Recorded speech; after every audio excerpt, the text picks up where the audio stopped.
মানে আমরা আধুনিক নৌযুদ্ধ বলতে সাধারণত কি বুঝি? বিশাল সব এয়ারক্রাফট ক্যারিয়ার, নিশ্ছিদ্র রাডার। কিন্তু হরমুজ প্রণালীর মতো সরু জলপথে এই সমীকরণটা বলা যায় পুরোপুরি পাল্টে যায়। আজ আমাদের বিতর্কের মূল বিষয় হল মার্কিন নৌবাহিনীর বিরুদ্ধে ইরানের এই যে প্রশিক্ষিত ডলফিন বা সামুদ্রিক প্রাণী ব্যবহারের মতো অসম বা অ্যাসিমেট্রিক রণকৌশল, এটা কি সত্যিই কাজ করবে? আমি যুক্তি দিচ্ছি যে হ্যাঁ, অর্থনৈতিক অবরোধের মুখে এ ধরনের জৈবিক কৌশল ইরানের জন্য ভীষণ সাশ্রয়ী আর বেশ মোক্ষম একটা হাতিয়ার। আর আমি এর ঠিক উল্টো দিকটায় ফোকাস করছি।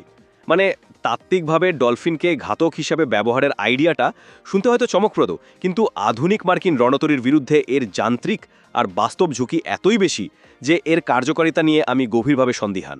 অস্ত্র বানানো তো তাদের পক্ষে সম্ভব না, তাই না? একদমই সম্ভব না।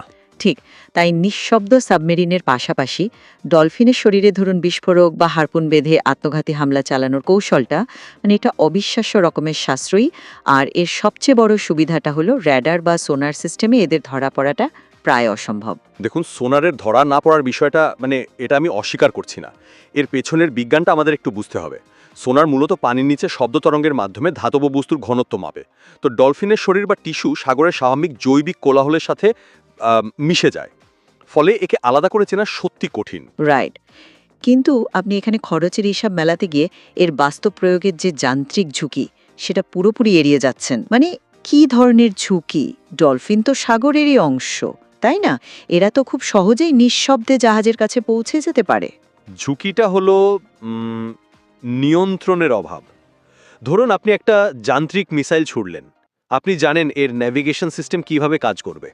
কিন্তু প্রশিক্ষিত ডলফিনের বিষয়টা অনেকটা এমন যে আপনি একটা স্মার্ট মিসাইল ছুড়লেন, কিন্তু সেই মিসাইলের নিজস্ব একটা মন আছে। আচ্ছা, তুলনাটা বেশ ইন্টারেস্টিং। হ্যাঁ, কারণ যদি বিস্ফোরণের শব্দে বা অন্য কোনো কারণে প্রাণীটি ভয় পেয়ে যায়, তখন সে যদি ভুল লক্ষ্যের দিকে বা ধরুন নিজেদের সাবমেরিনের দিকেই ফিরে যায়, প্রাণীর এই যে জন্মগত প্রবৃত্তি, এর উপর তো আপনি কোনো যান্ত্রিক নিয়ন্ত্রণ বসাতে পারবেন না। হ্যাঁ, প্রাণীর আচরণের এই আনপ্রেডিক্টেবিলিটি বা অনিশ্চয়তা হয়তো আছে, কিন্তু ইরানের এই অ্যাসিমেট্রিক রণকৌশলের মূল শক্তিটাই কিন্তু এই অপ্রত্যাশিত ধরন। আর দেখুন, তারা শুধু প্রাণীর ওপরই নির্ভর করছে না, একই কৌশল তারা সমুদ্রে তলদেশে থাকা ফাইবার অপটিক কেবলের ক্ষেত্রেও খাটাচ্ছে।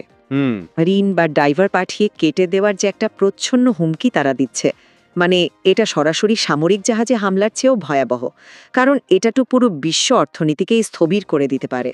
ইন্টারনেট কেবল কাটার প্রভাব বিশ্ব অর্থনীতিতে মারাত্মক হবে, সেটা আমি মানছি। কিন্তু আমার প্রশ্ন হলো, এটা কি শেষ পর্যন্ত ইরানের জন্য সাশ্রয়ী থাকবে?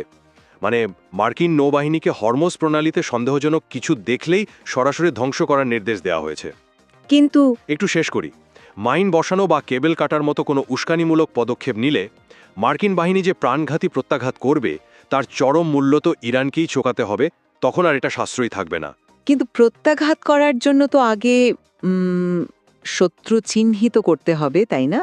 প্রণালীর ওই অগভীর তলদেশে কেবলের আশেপাশে ছোট সাবমেরিন বা ডাইভারদের গতিবিধি সাধারণ জাহাজের ভিড়ে লুকিয়ে রাখা খুব সহজ। ইরান তো সরাসরি ময়দানে নামছে না, তারা এমন একটা ছায়াযুদ্ধ তৈরি করছে যেখানে মার্কিন অত্যাধুনিক প্রযুক্তিগুলো বলা যায় কার্যত অন্ধ হয়ে যায়। প্রযুক্তি হয়তো সবসময় সবটা দেখতে পায় না, কিন্তু মার্কিন সামরিক কৌশল কেবল প্রযুক্তি নির্ভর নয়। এই ধরনের অসম কৌশলগুলো আসলে মার্কিন যুক্তরাষ্ট্রকে ওই অঞ্চলে আরও কঠোর সামরিক উপস্থিতির একটা বৈধতা দিচ্ছে। আপনি যাকে সাশ্রয়ী বলছেন, সেটা আসলে একটা আত্মঘাতী পদক্ষেপ হতে পারে, কারণ একটা ছোট ভুলেই পুরো অঞ্চলে এমন যুদ্ধ শুরু হতে পারে যা ইরানের নিয়ন্ত্রণের পুরোপুরি বাইরে চলে যাবে।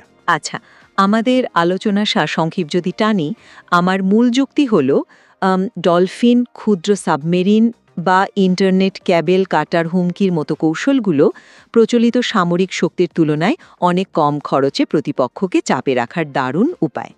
বিপুল সামরিক ব্যয়ের চেয়ে কৌশল যে কখনো কখনো বেশি কার্যকর হতে পারে, এটা তারই প্রমাণ।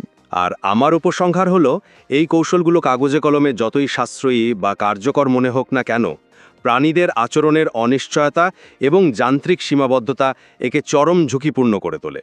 মার্কিন বাহিনীর কঠোর হুঁশিয়ারির মুখে এগুলো সাশ্রয়ীর চেয়ে ধ্বংসাত্মক হওয়ার সম্ভাবনাই আসলে বেশি। এই দুই বিপরীতমুখী হিসাব নিকাশের মাঝেই আসলে হরমুজ প্রণালীর বর্তমান বাস্তবতা আটকে আছে।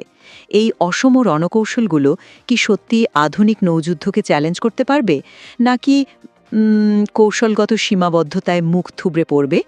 এই সিদ্ধান্তটা আমরা আমাদের শ্রোতাদের উপরই ছেড়ে দিচ্ছি। আজকের আলোচনা এখানেই শেষ করছি।